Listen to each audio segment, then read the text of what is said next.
how's it going everyone? Simon here from CD Revival, back with a brand new ranking video, and today is the turn of the mighty Slayer. So today we're going to rank all the studio albums from Slayer from worst to best, and that's only my opinion. Some people might have a different view than me, but that's how we're going to do it today. So starting off, like I'm going to do the studio albums. I'm not going to do Undisputed Attitude, even though I've got that, but I don't consider that you know, because it's all like covers pretty much, so I'm not going to include that one in the ranking.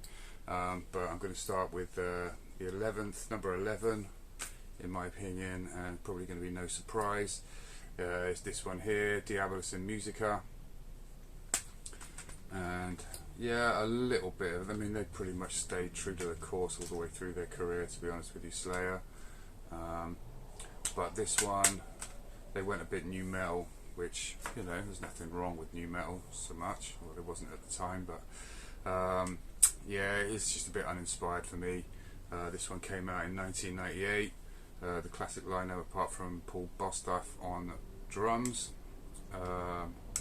It's the second album he did with them, but yeah, there's a few, you know, Bitter Peace is okay, Death's Head, State of Mind, you know, they're the kind of famous ones. In the Name of God, Scrum's alright, but it's it's a bit kind of new metal style, you know, in places, especially things like State of Mind. So yeah, for that reason, it's, you know, not great production on it. It's, yeah, just kind of, it's not really Slayer. Slayer, you sort of think, you know, dark, evil, you know, and this one's, yeah, it's just sort of kind of gone a bit trendy.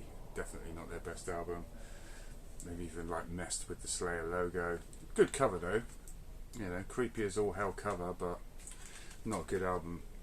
So yeah, number 11, easily my least favourite Slayer, 1998's Diabolism Musica. Number 10, I've gone for this one from 2009, World Painted Blood.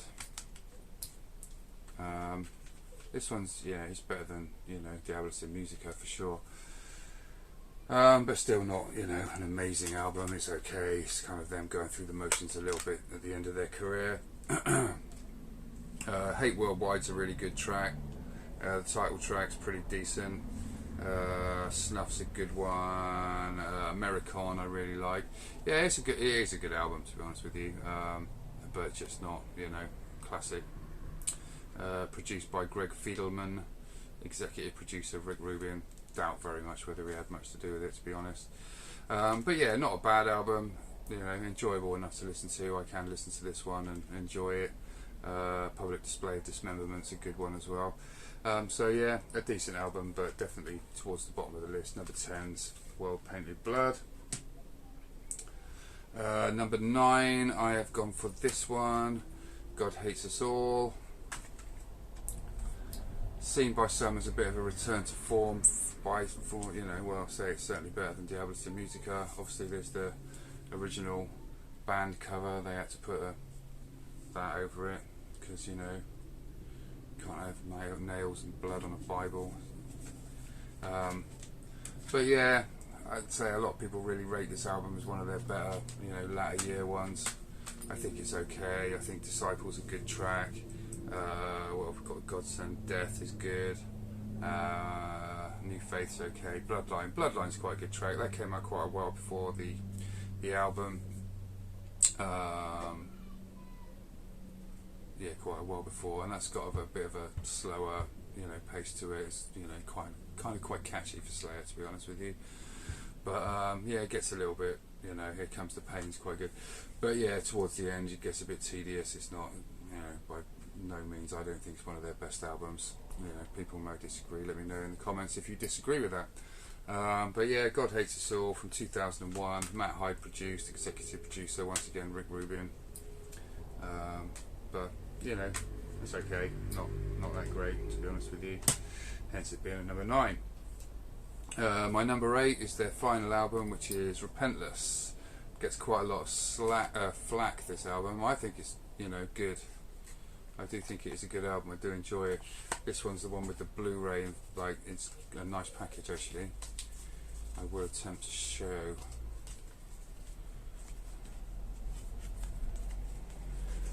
you know, comes out into some sort of inverse crucifix with all sorts of crazy pictures on it, so that's nice. So it's got the DVD of the live show. But yeah, I do like this one quite a lot actually. Not sure how it goes back together, mind you. There we go. Comes in the slipcase. So yeah, a nice package from Slayer on their final album. Title track is one of the key standouts on it. What else we got? Atrocity Vendor is really good. When the Stillness Comes is good. Chasing Death's good. And the DVD, well, it's a Blu-ray actually. Live at Wacken 2014, with all their favourites on it that you'd come to expect. So that's really good. It's got the making of the album as well. Yeah, this one, Paul Bustaff came back into the fold on drums, Gary Holt on guitars, and Gary Holt does a great job, you know, obviously Jeff Hanneman RIP, but yeah, Gary Holt from Exodus, he does a stand-up job on it, really good guitar player. Yeah, so no lacking quality on the guitar work there. Obviously King fully involved.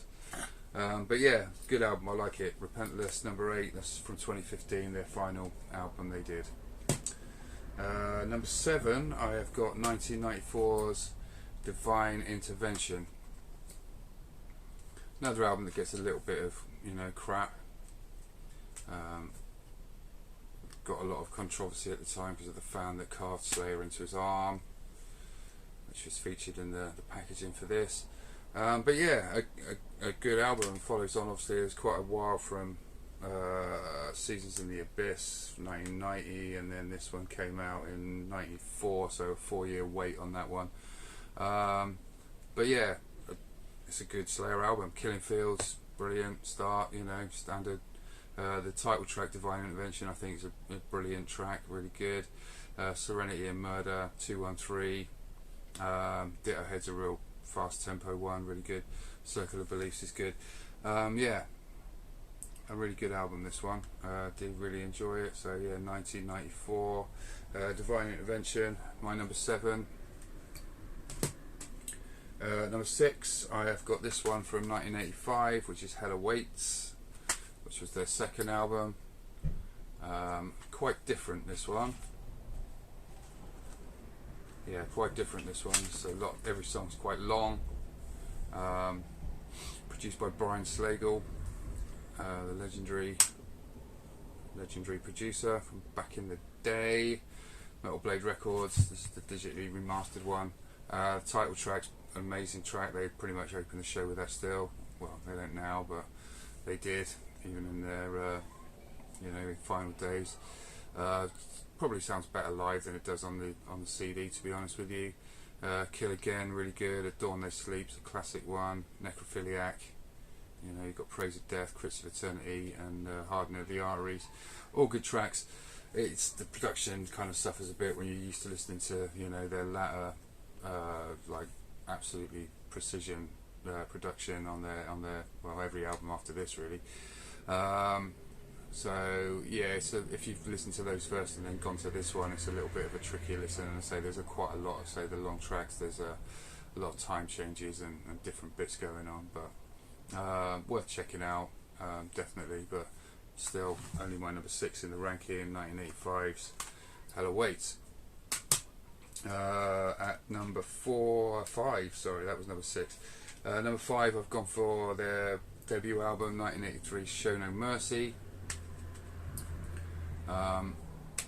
Once again, production on this is, you know, lacking a little bit, very rough and ready, but the songs on this are great, man. Evil Has No Boundaries, The Antichrist, absolute classic song. Die by the Sword's a classic song. Black Magic, you know, say you hear them play them live and they do sound better. Obviously, after time, Tom Aray's voice has got that bit better as well. So it's pretty kind of ropey on this one.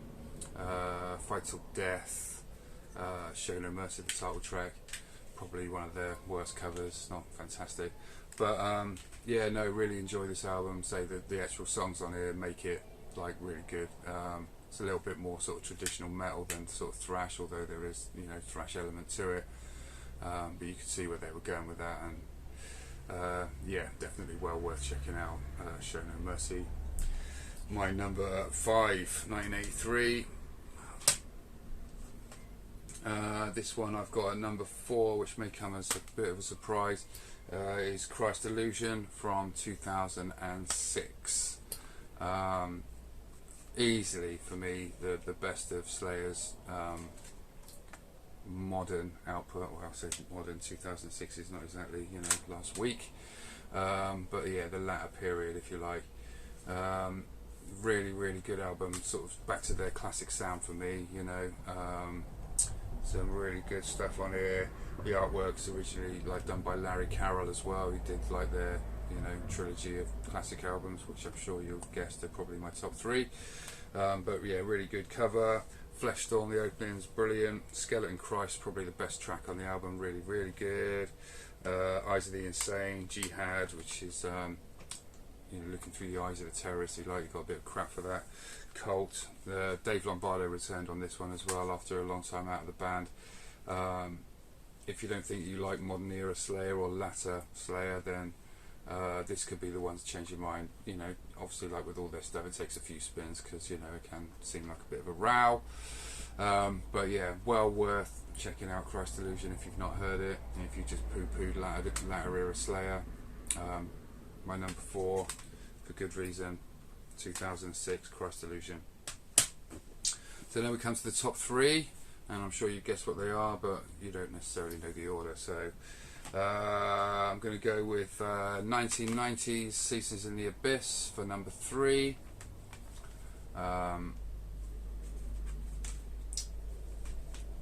Obviously a great album.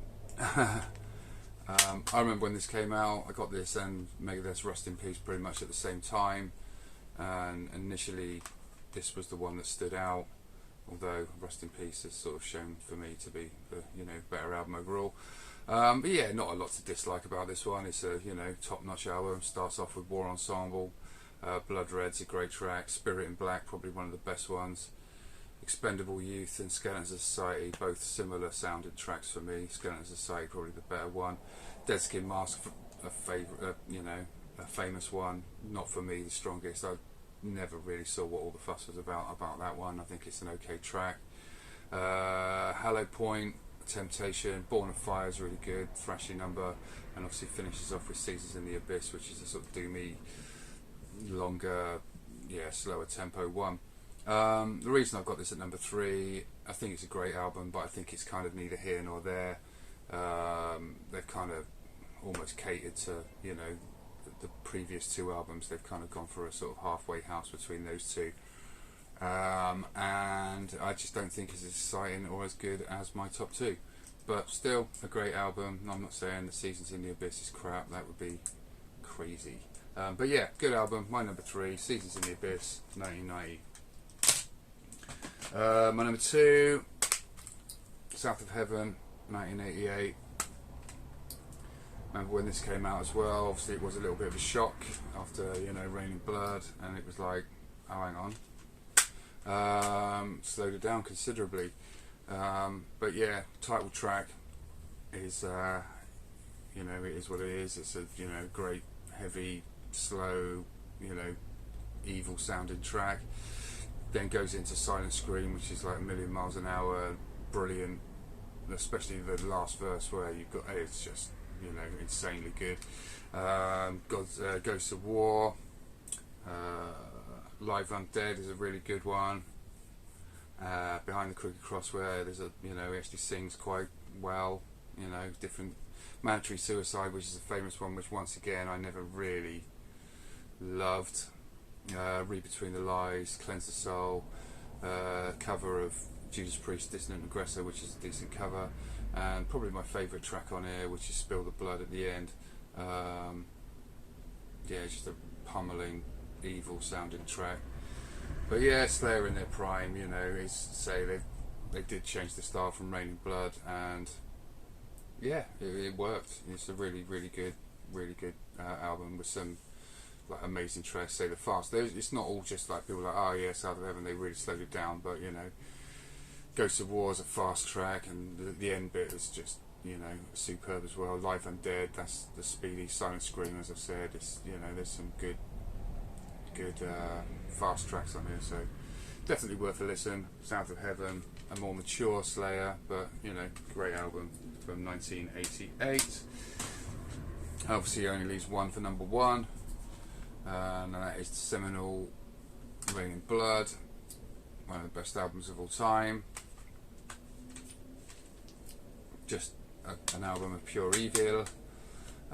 Angel of Death, obviously, Piece by Piece, Necrophobic. Then you've got Altar of Sacrifice, which is one of my favourites, and then that goes straight into Jesus Saves, and those two tracks together pretty much sum up the album for me. They're just perfect, like, you know, the way that they blend together, just so dark and evil. Criminally Insane, Reborn, Epidemic, Postmortem, another great track, finishing off with Raining Blood. This one's the expanded edition, so it's got the remix of Criminally Insane on it and also Aggressive Perfector. Just an all-time classic album. 28 minutes 55 seconds, and it goes by in a flash. Not a second wasted. I've got a buddy of mine that rates this 3 out of 5, but honestly, whatever. It's an absolute masterpiece, easily their best album, and one of the best albums of all time.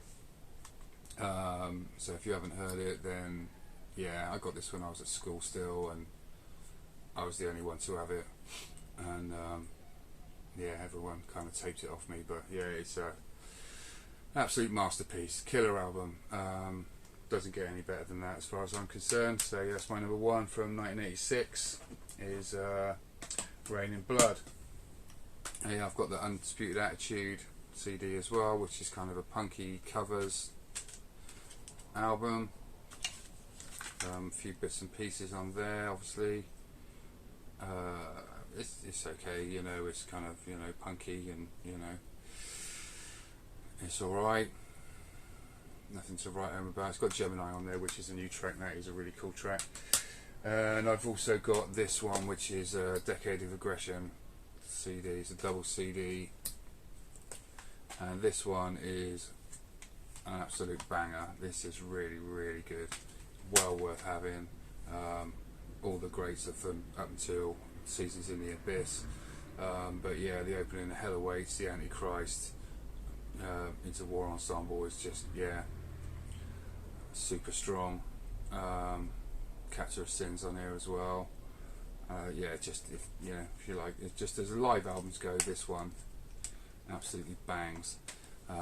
Great production on it, great selection of songs, can't go wrong with that one. So yeah, that is my Slayer CD collection. I hope you enjoyed it, and yeah, we'll see you next time for more CD collection, I guess. I'm still waiting for my Black Label stuff to come through the post, so I can finish off that ranking as well, so that is definitely to be coming. Like and subscribe, and hope you have a great weekend. Catch you next time. Take it steady. Cheers.